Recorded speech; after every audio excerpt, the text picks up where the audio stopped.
देखिए ना, पापा ने फिर से अपनी जिद पकड़ ली है। नहीं सोनल, वो जो कुछ भी कर रहे हैं सोच समझ के कर। Uncle this is not fair. पापा ये ठीक नहीं कर रहे हैं। मेरा भी तो अपना कोई हक है। मैं कोई बच्ची थोड़ी ना कि पापा मेरी बात नहीं सुन रहे। ओफो सोनल, तुम अभी कुछ मत बोलो। पापा भी गुस्से में हैं। बाद में सोचेंगे, ठीक है? अभी तो मेरे साथ आओ। कब? सर प्लीज सर मेरी बात सुनिए। मुझे तुम्हारी कोई बात नहीं सुननी। तुम्हारी आज से नौकरी खत्म। सर प्लीज सर मेरी बात सुनिए। मैं और सोनल एक दूसरे को। मैंने कहा ना, मैं तुम्हारा चेहरा भी नहीं देखना चाहता। आज से खत्म नौकरी। साहब। क्या है? साहब, समर साहब आए हैं। वो यहाँ क्यों आया है? मैं उसको देखता हूँ। उसको मैंने मना किया था ना कि वो यहाँ नहीं आएगा। आज मैं उसको देखता हूँ।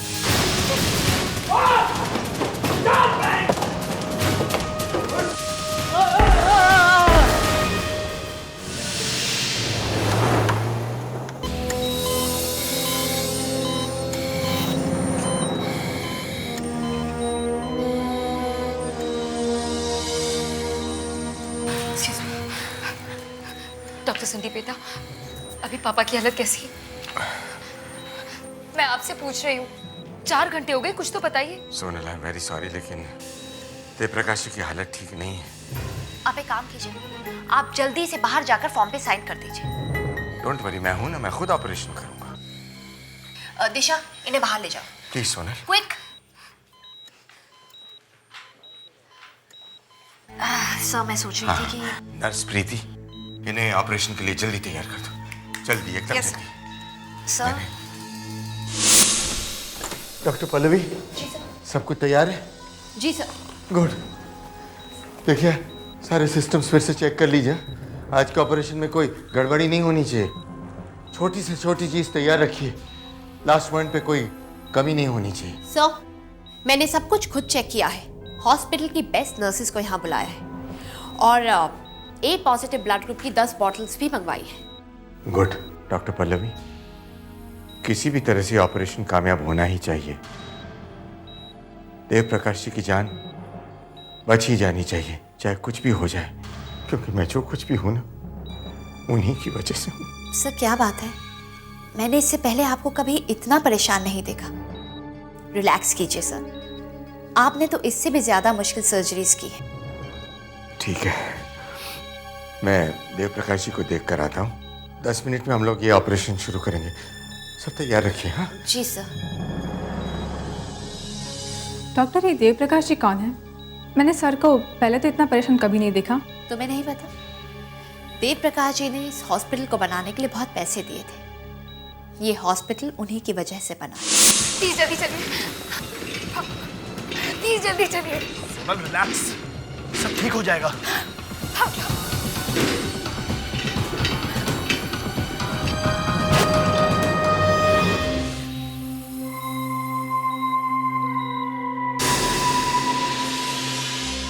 माय गॉड, ये क्या हुआ doctor Pallavi? The patient is dead. ये कैसे हो सकता है?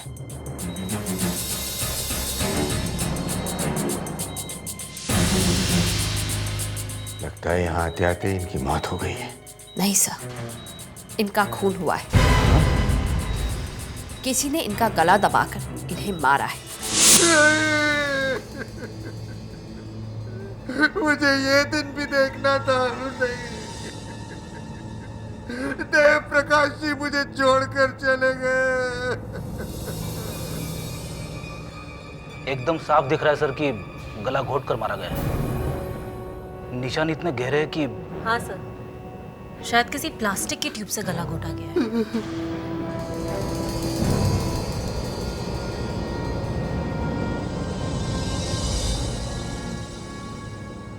देवप्रकाश जी मेरे लिए मेरे पिता से भी बढ़कर थे।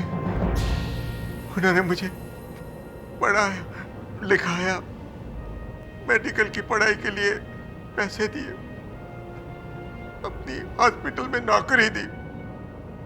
क्या क्या नहीं किया उन्होंने मेरे लिए। और मैंने उनके लिए क्या किया। कुछ हम समझ सकते हैं डॉक्टर संदीप बेटा, लेकिन आपको खूनी को पकड़ने के लिए हमारी मदद करनी पड़ेगी। अब कुछ नहीं समझ सकते एसीपी साहब, अब कुछ नहीं समझ सकते। अच्छा ठीक है, लेकिन एक बात बताइए, देवप्रकाश जी को हॉस्पिटल में क्यों लाया गया था? क्या बीमारी थी उनकी? वो सीढ़ियों से फिसल गए थे, सर पर बहुत चोट आई थी उनको। कल सुबह ही ये लोग उन्हें यहाँ लेकर आए थे और आज सुबह जब मैंने इनको देखा तो इनकी हालत बहुत खराब हो गई थी। फिर क्या हुआ? फिर मैंने नर्स को ऑपरेशन की तैयारी करने के लिए कहा। जब मैं ऑपरेशन रूम में पहुंचा तब ये मर चुके थे। एसएसपी साहब, किसी ने इनका खून किया है। मतलब सुबह तक ये ठीक थे और हॉस्पिटल में इतने सारे लोग हैं, हर समय यहाँ कोई ना कोई आता ही है। ऐसे कैसे हो सकता है कि कोई चुपचाप आके इनका खून कर देता है और किसी ने देखा भी नहीं? डॉक्टर संदीप बेटा, जब देवप्रकाश जी को आईसीयू में एडमिट किया गया, उनके पास कौन थे? नर्स प्रीति, वो ऑपरेशन की तैयारी कर रही थी।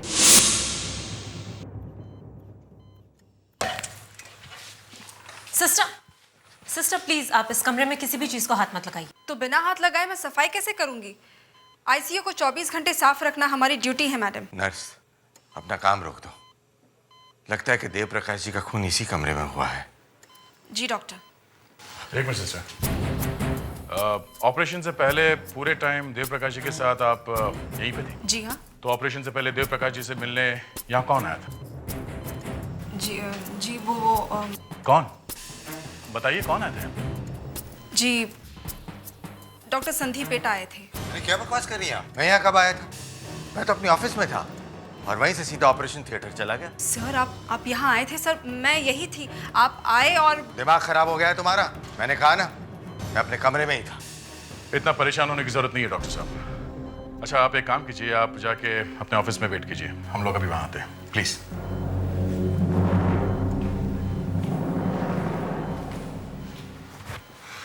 जी पता नहीं क्यों सर, लेकिन मुझे लगता है कि वो डॉक्टर संदीप बेटा ही थे। डॉक्टर संदीप बेटा ही थे?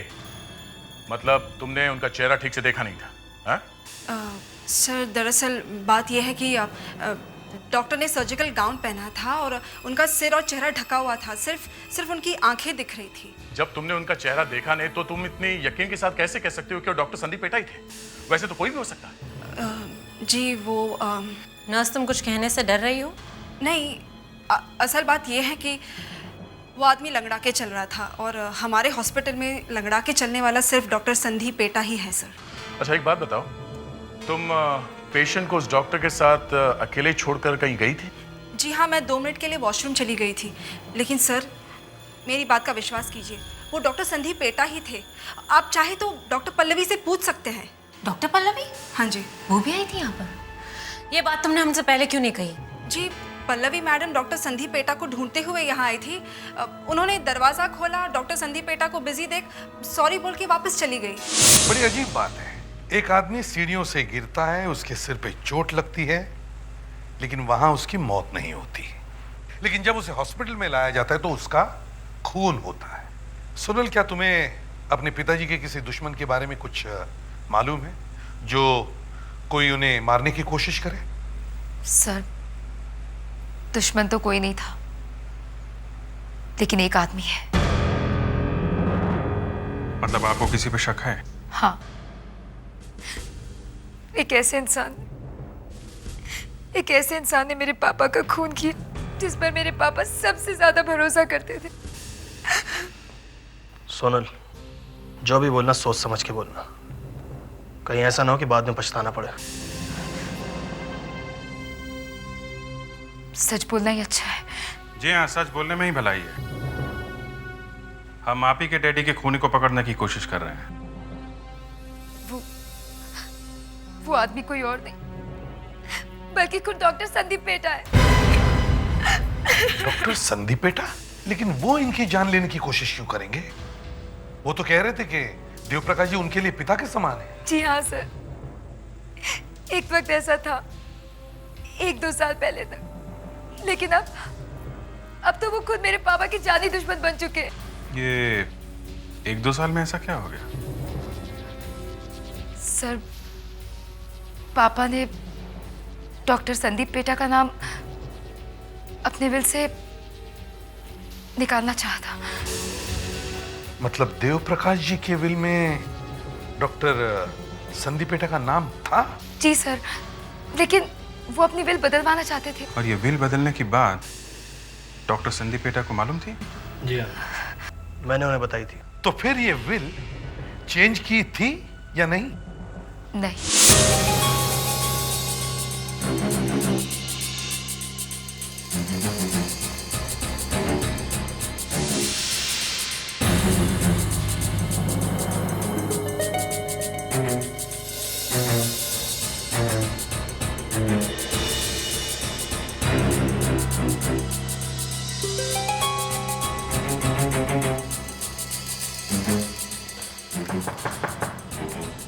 Come in.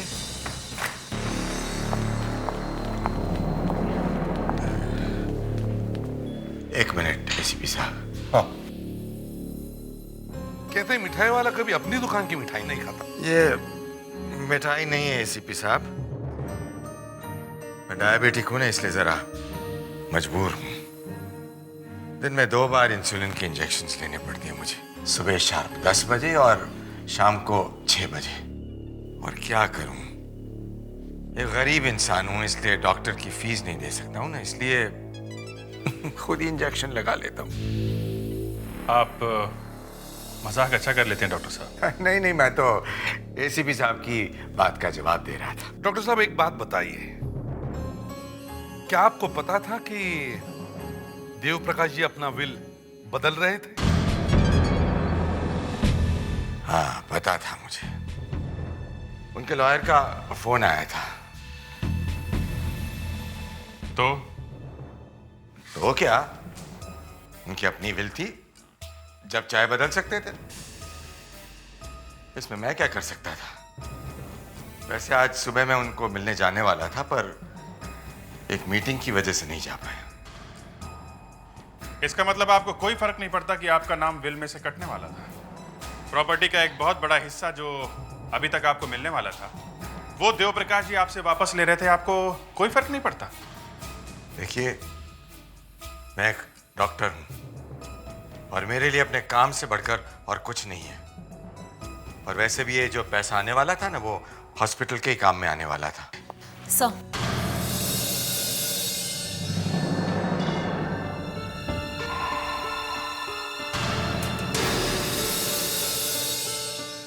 आपका भाषण सुन के लग रहा है कि मैं सुबह का टीवी देख रहा हूं। क्यों डॉक्टर संदीप बेटा? आपकी नर्स प्रीति ने बताया है कि देव प्रकाश जी को ऑपरेशन थिएटर में ले जाने से पहले आप उनके कमरे में गए थे। मैं? जी हाँ, आप। मैं वहां गया ही नहीं, ये बिल्कुल झूठ है। मैं आईसीयू गया ही नहीं। डॉक्टर संदीप बेटा, नर्स ने कहा कि आप देव प्रकाश जी के कमरे में सर्जरी वाले कपड़े ही पहन के गए थे। मतलब आपका बड़ा सा कोट, मुंह पे मास्क, कैप वगैरह। ये क्या पागलपन है एसीपी साहब? मैं पिछले 20 साल से सर्जरी कर रहा हूं। क्या मैं पागल हूं कि ऑपरेशन वाले कपड़े पहनकर पूरी हॉस्पिटल में घूमूंगा? चलिए मान लिया कि तब आप वहां पे नहीं थे, लेकिन उस टाइम आप थे कहां? यहीं था, अपनी कैबिन में। अकेले या आपके साथ कोई और भी था? नहीं, बिल्कुल अकेला था अपनी कैबिन में। जी, मुझे यहाँ किसी ने बुलाया था। क्या बात है? डॉक्टर पल्लवी, नर्स ने कहा कि आप ऑपरेशन से पहले आईसीयू में गई थी। क्या ये बात सच है? जी हाँ, मैं बिल्कुल गई थी, लेकिन अंदर नहीं जा पाई थी। क्यों? क्योंकि वहाँ पर डॉक्टर संदीप पेठा किसी पेशेंट को देख रहे थे। ये क्या बेवकूफ़ी है? आप जानती हैं आप क्या बोल रही हैं डॉक्टर पल्लवी? सर, आप ही ने मुझे कहा था कि आप मिस्टर देव प्रकाश जी को देखने जा रहे हैं। तो मैं आपको सिर्फ बुलाने आई थी। हाँ ठीक है, मैंने कहा था कि मैं आईसीयू जाऊंगा, लेकिन मैं नहीं गया था। मैं यहाँ था अपनी कैबिन में, यहाँ आ गया था। डॉक्टर पल्लवी, जब आप वहां गई तो आपने क्या देखा? क्या देखा? जी, मैं वहां पहुंची तो मैंने देखा। सर, हम लोग ऑपरेशन के लिए रेडी हैं। Okay sir. यानी तब डॉक्टर संदीप पेटा ने हाथ हिला के जवाब दिया, है ना? जी हाँ। डॉक्टर पल्लवी, लगता है कि आपने भांग पी रखी है। ये जरूर मुझे फंसाने की साजिश की गई है। एसीपी साहब, जरा सोचिए, मैं ऐसा क्यों करूंगा? देव प्रकाश जी को मैं अपने पिता समान मानता हूं। चलो मान लिया कि आप सच बोल रहे, लेकिन वो जो भी कोई था, उसने अपने सर्जिकल कपड़े कहीं तो छुपाए होंगे। ये तो कमाल हो गया। I just can't believe it. एक आदमी का अपने हॉस्पिटल में खून, और वो भी अपने लोगों के हाथों। ये तुम वहां चुप के क्यों खड़े हो? हैं? बारह। सर, एक मिनट सर, मुझे आपसे कुछ बात करनी है। क्या बात है? बात क्या है? सर, दरअसल सोनल ने आपको सारी बातें सच नहीं बताई हैं। क्या? तुम्हारा मतलब है डॉक्टर संदीप पेटा का नाम विल में से कटने वाला नहीं था? नहीं सर, ऐसी बात नहीं है सर। डॉक्टर संदीप पेटा का नाम तो विल से कटने वाला था ही, पर साथ में सोनल का नाम भी उस विल से कटने वाला था। सोनल? मतलब देव प्रकाश जी अपनी बेटी को अपनी जायदाद से बेदखल कर रहे थे? जी। ये बात सोच समझ के बोल रहे हो ना? हैं? जी सर, मैं आप लोगों से झूठ क्यों बोलूंगा? लेकिन कोई आदमी अपनी बेटी को अपने पैसे नहीं देगा तो फिर किसे देगा? हैं? दरअसल सर, सोनल का अपने वकील अजय के साथ चक्कर चल रहा है। अफेयर है। अफेयर था तो इसका देव प्रकाश जी के बिल से क्या लेना देना? देव प्रकाश जी अजय को बिल्कुल पसंद नहीं करते थे। उन्होंने सोनल को समझाया भी था कि अगर उसने अजय के साथ अपना रिश्ता नहीं तोड़ा तो वो पूरी प्रॉपर्टी से उसे बेदखल कर देंगे। और सोनल ने उनकी बात नहीं मानी? जी नहीं सर। और जिस दिन उन्होंने सोनल को समझाया था, उसी दिन उनका एक्सीडेंट हो गया, और उसी दिन उन्होंने अजय को भी काम पर से निकाल दिया। आप जो कुछ भी कह रहे हैं सच है। दरअसल मैं और सोनल एक दूसरे को, अजय और मैं एक दूसरे को बहुत चाहते हैं। यही बात पापा को पसंद नहीं थी। अब क्या कर सकते हैं? देव प्रकाश जी ने आपको मना भी किया था? जी हाँ, लेकिन मेरे पापा मुझसे बहुत प्यार करते थे। और सोनल को मैंने ही मना किया था ये बात बताने से, वरना आप लोग असली कातिल को छोड़कर हमारे पीछे लग जाते हैं। मगर आप दोनों को मालूम था कि आपका नाम वसीयत से कटने वाला है? आपको कोई पैसे वैसे नहीं मिलने वाले? देखिए ऑफिसर, मेरे पापा एक बहुत बड़े करोड़पति थे, लेकिन मैं भी कोई गरीब बेचारी नहीं हूँ। मेरा अपना खुद का फैशन डिजाइनिंग का बिजनेस है। फिर भी पैसे तो पैसे होते हैं। इससे पहले कि देव प्रकाश जी आपका नाम विल से काटते हैं, आपने उनकी छुट्टी कर दी। ये आप क्या कह रही है? मैं पैसों के लिए अपने पापा को मारूंगी? ओके ठीक है। आप लोग जानना चाहते हैं ना कि मेरे डैडी की मौत का फायदा किसको था? तो आप लोग डॉक्टर संदीप पेटा को क्यों नहीं पकड़ते? जी हाँ, हमें यह भी मालूम है। देव प्रकाश जी नई वसीयत में उनका नाम भी निकालने वाले थे। आप जानना चाहते हैं कि वो ऐसा क्यों कर रहे थे? अपने बेटे की वजह से। डॉक्टर संदीप पेटा का बेटा? लेकिन उसका इस बिल से क्या संबंध? डॉक्टर संदीप पेटा का सौतेला बेटा समर हमारे हॉस्पिटल में काम करता था, लेकिन अपनी पीने की आदत की वजह से उसने हॉस्पिटल में बहुत बड़ा हंगामा कर दिया था। 2-3 मरीजों के ऑपरेशन का सत्यानाश कर दिया था उसने। जान चली गई थी उन लोगों की, इसलिए मेरे डैडी ने उसे निकाल दिया। ये सब कब हुआ था? 2-3 साल पहले। और कल सुबह अचानक वो यहाँ आ गया। क्या? कल सुबह समर यहाँ आया था? जी हाँ, और उसके आने के बाद पता नहीं कैसे पापा का ये एक्सीडेंट। देव प्रकाश जी इसी सीढ़ी से फिसल के गिरे थे ना? जी हाँ सर।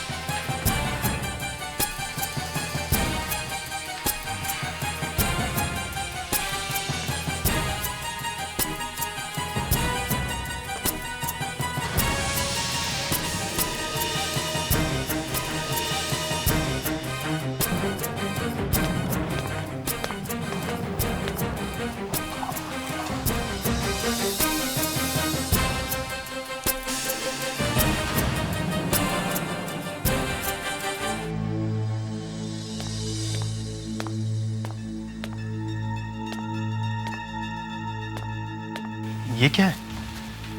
पता नहीं, देख लीजिए। शायद देव प्रकाश जी का एक्सीडेंट हुआ नहीं था, करवाया गया था।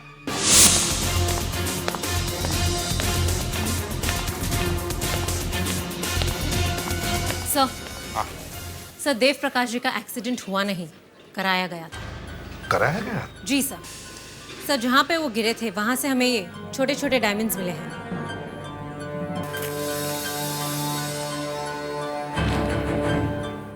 लेकिन ये तो नकली लग रहे हैं। हाँ सर, नकली है। किसी ने सीढ़ियों पे डाल दिए होंगे, बाद में झाड़ू से साफ कर दिया होगा।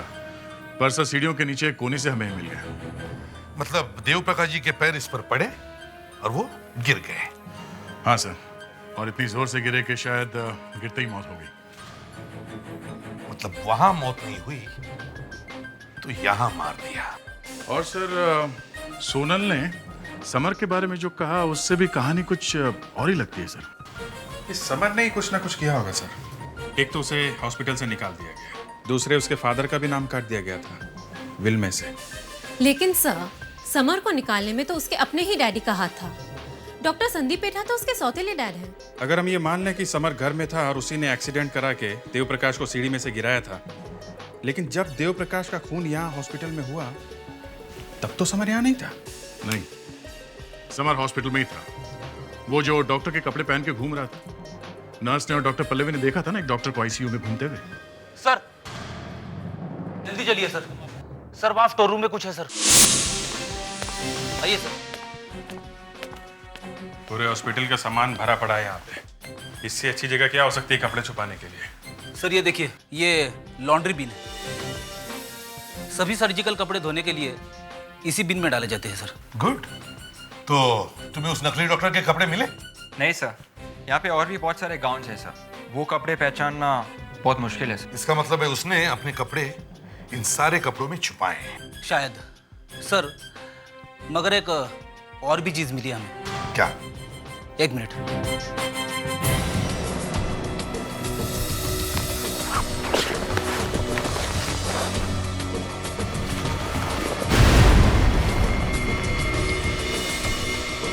जूते? जी सर, किसी आदमी ने जल्दी में अपने जूते यहाँ पे छिपा दिए सर। ये जूते किसी और आदमी के नहीं, जरूर उस नकली डॉक्टर के जूते हैं जो डॉक्टर संदीप पेटा बनकर आईसीयू में गया था। ये उसी के जूते हो सकते हैं, नहीं तो कोई अपने जूते यहाँ क्यों छुपाएगा? इसका मतलब आईसीयू से वो आदमी सीधा यहाँ पे आया, उसने अपने कपड़े यहाँ पे उतारे, यहाँ छुपाए और यहाँ से भाग गया। हाँ, इसका मतलब डॉक्टर संदीप पेटा सही कह रहे हैं कि वो सिर्फ एक बार आईसीयू में गए हैं। अगर वो दोबारा आईसीयू में जाते तो अभी भी ये जूते उनके पैरों में होते। सर डॉक्टर संदीप पेटा के ऊपर से तो शक निकल गया, लेकिन एक और संदीप पेटा है जो बच गया है।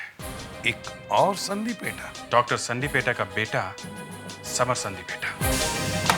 डॉक्टर संदीप पेटा, देखिए हम आपसे समर के बारे में कुछ बात करना चाहते हैं। तो doctor Sandeep PETA,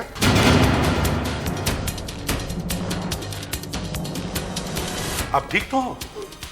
doctor Sandeep, अरे फोन, जल्दी से डॉक्टर को बुला, जल्दी। डॉक्टर प्लीज देखिए। देखिए। नहीं डॉक्टर, आप हमें इतनी जल्दी छोड़कर नहीं जा सकते। उठाइए इन्हें, जल्दी।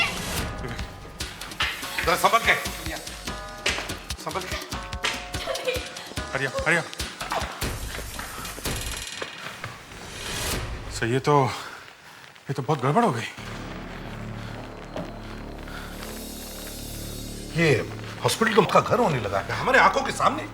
सर उनके मुंह से खून निकल रहा था, आपने देखा ना? हाँ, और एक बात है अभिजीत, उनकी शर्ट की स्लीव रोल की गई थी।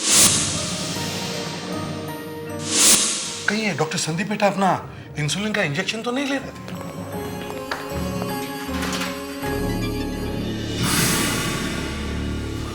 ये क्या?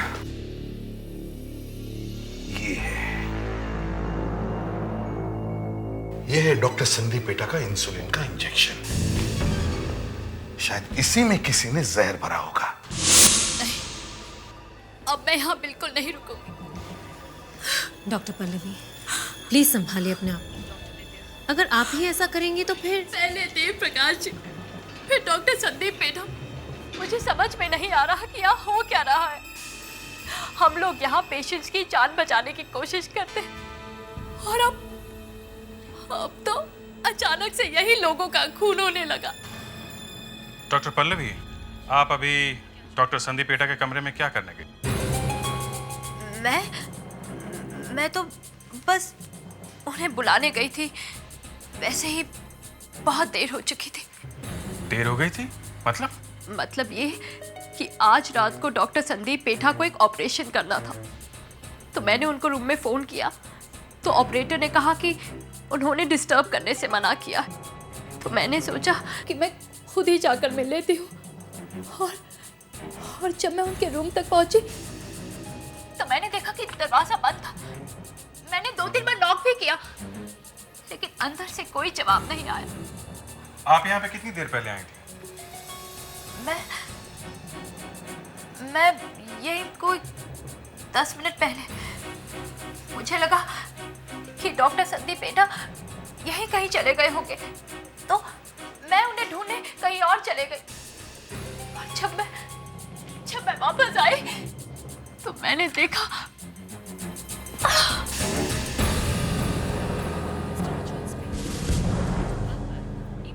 अच्छा डॉक्टर पल्लवी, आप ये बताइए कि आप पहली बार जब यहाँ पर आई तब आपने किसी को यहाँ से बाहर आते हुए देखा? नहीं, कमरा तो बंद ही था ना।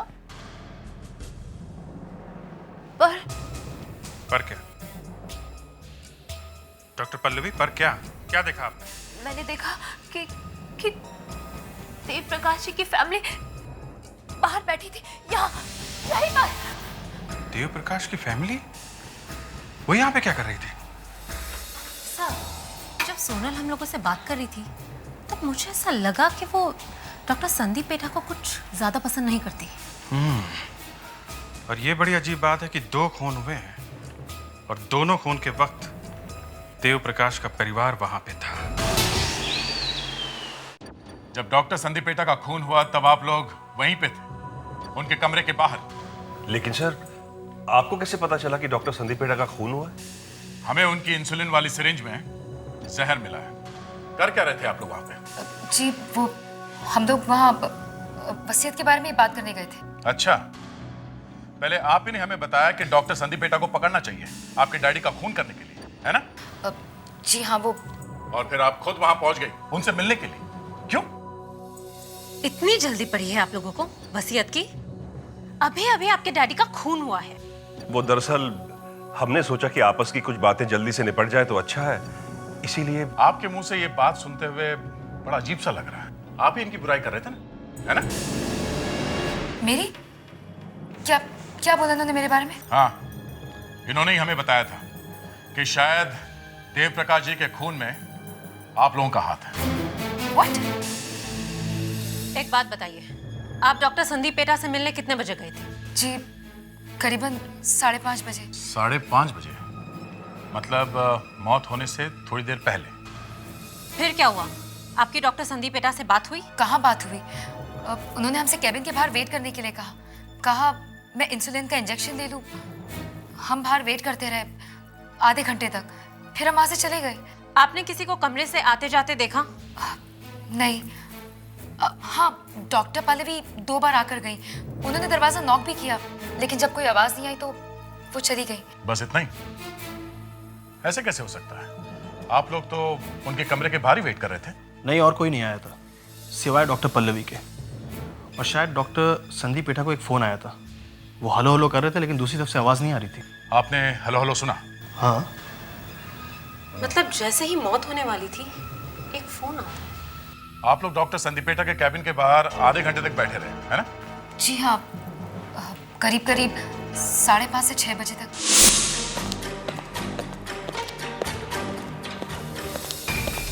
सर। हाँ विवेक। सर, मैंने टेलीफोन कंपनी से पता लगा लिया है सर।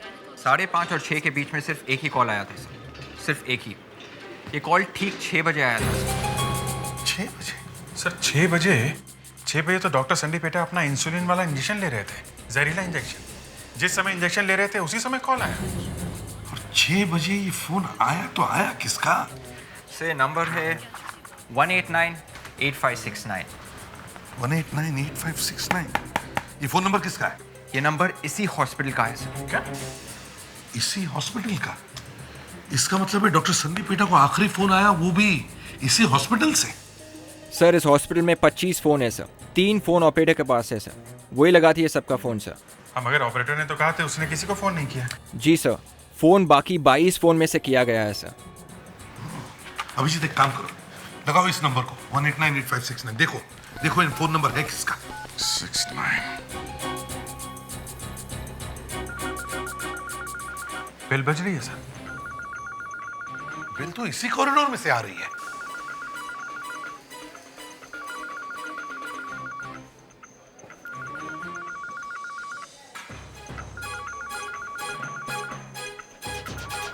सर, हाँ सर, इस कमरे से डॉक्टर संदीप पेटा के केबिन में से सर।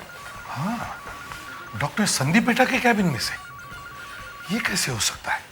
मतलब जो भी डॉक्टर संदीप पेटा को फोन कर रहा था वो संदीप पेटा के कैबिन में से ही फोन कर रहा था। ये लेकिन बेल तो बज रही है। या कोई दूसरा फोन भी है सर? हाँ सर, आवाज यहीं से आ रही है सर। देखते हैं। ये क्या?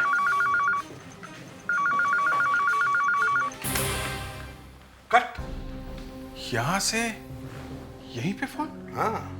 इसका मतलब किसी ने डॉक्टर संदीप पेटा के कमरे के एक फोन से दूसरे फोन पे कॉल किया, लेकिन शायद बात नहीं की सर। बिल्कुल, क्योंकि अगर वो बात करता तो डॉक्टर संदीप पेटा को पता चलता कि यहां इस कमरे में कोई छुप के खड़ा है, और ये फोन बात करने के लिए नहीं किया था।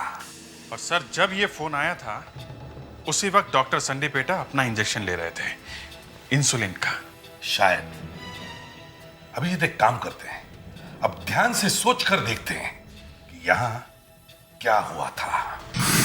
हर रोज की तरह ठीक 6 बजे डॉक्टर संदीप पेटा अपना इंसुलिन का इंजेक्शन लेने के लिए यहां आए, लेकिन उन्हें यह पता नहीं था कि उस पार्टीशन के पीछे उस कमरे में कोई छुपा है। अब जैसे वो अपना इंसुलिन का इंजेक्शन लेने की तैयारी कर रहे थे, उतने में उनके टेबल के फोन की घंटी बजी। उन्होंने ये इंजेक्शन यहां रखा और वो टेलीफोन लेने के लिए अपने टेबल के पास आए। Hello hello. और जब डॉक्टर संदीप पेटा टेलीफोन में बिजी थे तो वो आदमी यहां से बाहर आया, उसने इंसुलिन की इंजेक्शन की जगह जहर भरी सिरिंज यहां रखी और वापस जाके छुप गया।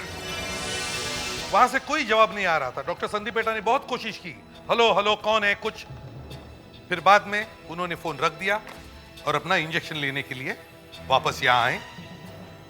उन्होंने इंसुलिन का इंजेक्शन लिया। जैसे इंजेक्शन लिया, इंजेक्शन में जो जहर था वो अपना काम करने लगा, उनकी तबीयत बिगड़ गई और वो यहां अपने कुर्सी में आकर गिर गए, बेहोश होने लगे। और तब वो आदमी यहां से निकला और चुपचाप कमरे के बाहर चला गया। भले डॉक्टर संदीप पेटा ने उसे देखा भी होगा, लेकिन वो कुछ नहीं कर सकते थे क्योंकि जहर की वजह से उनकी तबीयत बुरी तरह हो गई थी और वो बेहोश होने लगे थे। सर ये सारा प्लान उस आदमी ने बड़ी होशियारी से बनाया था। उसे लग रहा था कि वो हमारी पकड़ में नहीं आने वाला है। डॉक्टर ने आत्महत्या की है ये दिखाने के लिए उसने ये जहर भरी सिरिंज यहीं पे छोड़ दी। बेवकूफ समझा है उसने हमें। यही वो सिरिंज है जिससे डॉक्टर संदीप पेटा का खून हुआ था। जहर था इस सिरिंज में। खून ये भी जानता था कि कैसे छुपकर ये सिरिंज बदली जा सकती थी, और उसे ये भी मालूम था कि कौन सा जहर देना चाहिए ताकि डॉक्टर संदीप पेटा मरते वक्त चिल्ला भी न सके। और ये हैं वो जूते जिन्हें पहनकर खूनी आईसीयू में गया था, 9 नंबर के। एक बात बिल्कुल साफ है, खूनी हॉस्पिटल के स्टाफ में से कोई है। हम ये जूते एक एक करके सबको पहना कर देखेंगे। जिस किसी को ये जूते फिट बैठते हैं वो पकड़ा जाएगा।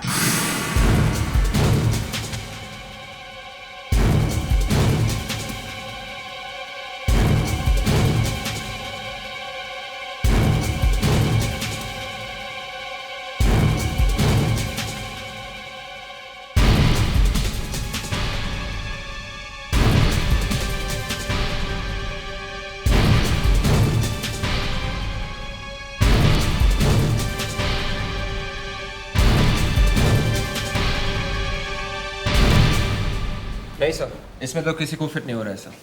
औरतों को भी नहीं हो रहा है सर। हम यहाँ लोगों की जान बचाते हैं, खून नहीं करते। अगर हॉस्पिटल के स्टाफ में से कोई नहीं है तो फिर कौन हो सकता है? सर एक आदमी अभी भी बचा है जिसे डॉक्टर संदीप पेटा के टाइम टेबल के बारे में पता था, दवाइयों के बारे में भी जानता है और हॉस्पिटल के बारे में भी उसे अच्छी तरह से मालूम है। डॉक्टर समर संदीपेटा। चलो इधर। देखिए, आप मेरे साथ ऐसा नहीं कर सकते। ये तो कुछ भी नहीं है, अब देखते जाओ तुम्हारे साथ क्या क्या हो सकता है। चलो बैठो। ये क्या होने वाला? अरे ये क्या कर रहे हैं? मैं तुम्हारे पैर छूना चाहता हूँ। ये मेरे पैर मत छुए प्लीज।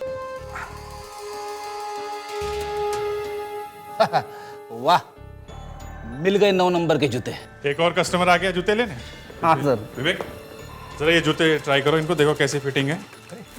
ये क्या हो रहा है? देखिए देखिए, ये एकदम फिट सर। फिट हो गया?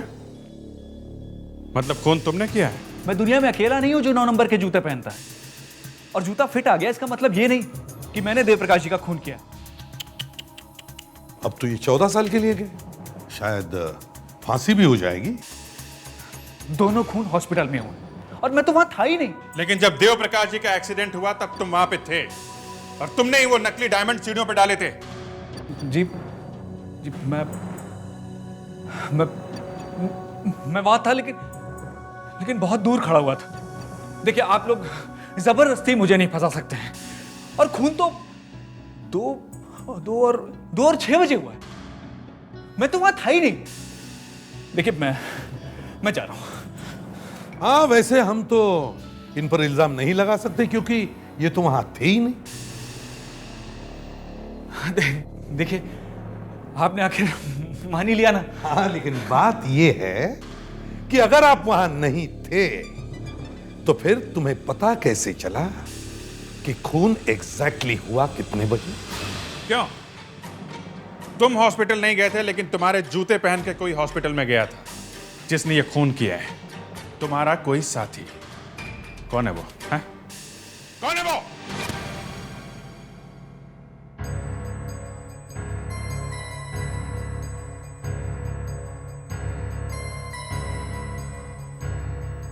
Summer? Summer? Summer?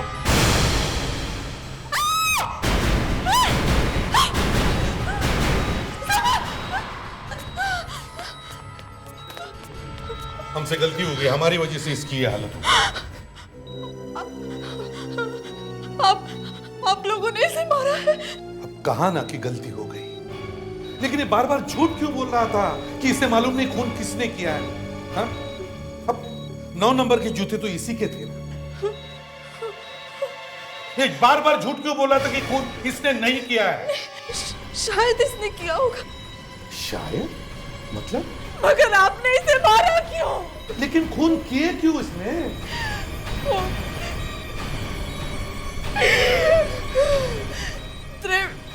Dev Prakash और डॉक्टर संदीप पेटा ने इसका करियर बर्बाद करके रख दिया था सर।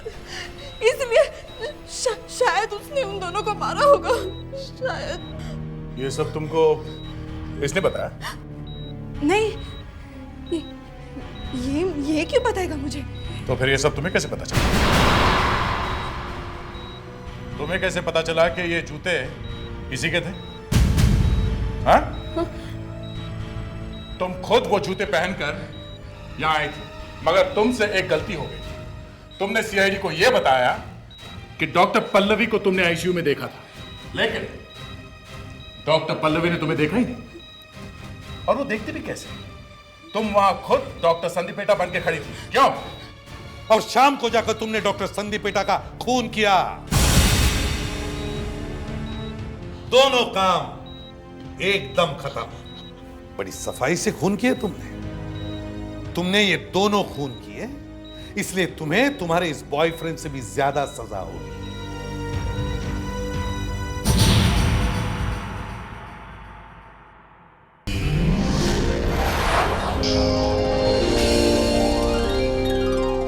सीआईडी के और भी मजेदार और सस्पेंस से जुड़े एपिसोड्स को देखने के लिए हमारे चैनल को सब्सक्राइब करें और बेल आइकॉन दबाना ना भूलें।